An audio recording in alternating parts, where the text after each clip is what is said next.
Page transitions are something that can make a website feel much more premium and polished. But if you try to learn them online, you will notice that there are not many good resources available.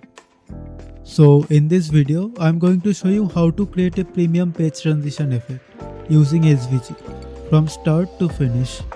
If you like this kind of unique tutorial videos, consider subscribing to the channel. It really motivates me to create more tutorials like this. So without wasting any more time, let's get started. In the layout.js, I've imported a font called Intertide. Personally, I really like this font, but you can use any font you prefer. On the home page, I'm creating just one section for now, cause our main focus is the page transition. I'm creating a full screen section with light background and flex layout. I'm using item center and justify center so that the text stays at the center of the screen. Next, I'm using a p tag to write some content and applying some styling. You can style it by your own way, cause this part is not that important. Alright, our homepage layout is ready. Now let's create the about page. Our about page layout will be the same as the homepage. So let's create a full screen section with flex layout to keep everything centered. This time I am using a light blue color for the background. Again, we are using a p tag to write some text with the same styling that we used on the home page. But for now, I am using a white text color.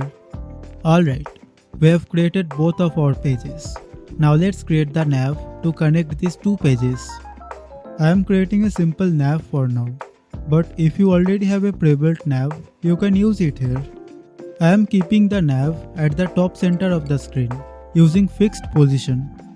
Next, I am creating a div with a flex layout to align the items in the center and add some spacing between them. I am also adding a semi-transparent white background, backdrop blur, a border, rounded corners, padding and a soft shadow to make the nav look clean. After that, I am creating two links, one for the home page and another for the about page. Then I am creating a grey line between them to make the nav look better. Finally, I am importing this nav in layout.js so that we can see this nav on both of our pages. Our navigation is working perfectly. Now comes the most important part, the page transition. Let's create it. I have already created a component called transition wrapper. Here we will write our entire page transition logic. First, I am using transition router, which comes from Next.js App Router. After that, I am wrapping the children with transition router and passing a prop called auto. Next, I am creating a container that will cover the entire screen and keep the SVG centered. For now, I am keeping it hidden with opacity 0. Inside it, I am pasting the SVG.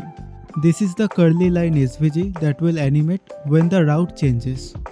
I also scaled the SVG to 130% so that it fills the screen properly.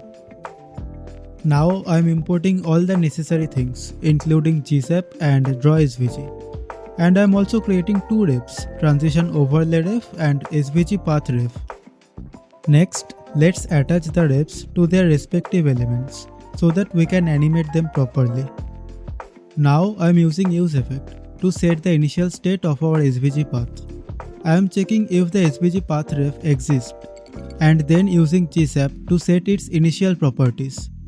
I am setting DrawSVG to 0% so the line is completely hidden at the start and also giving it a stroke width of 2 so the line looks visible when it animates. Now inside transition router, I am using the leave function which will run when we leave the current page. I am creating a GSAP timeline and calling next when the animation is completed so the router can move to the next page.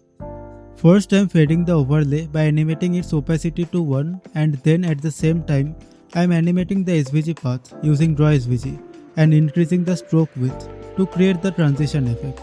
Finally, I am returning tl.kill to clean up the animation if the component unmounts. Next, we have the enter function, which runs when the new page loads. Here again I am creating a GSAP timeline and calling next when the animation is completed.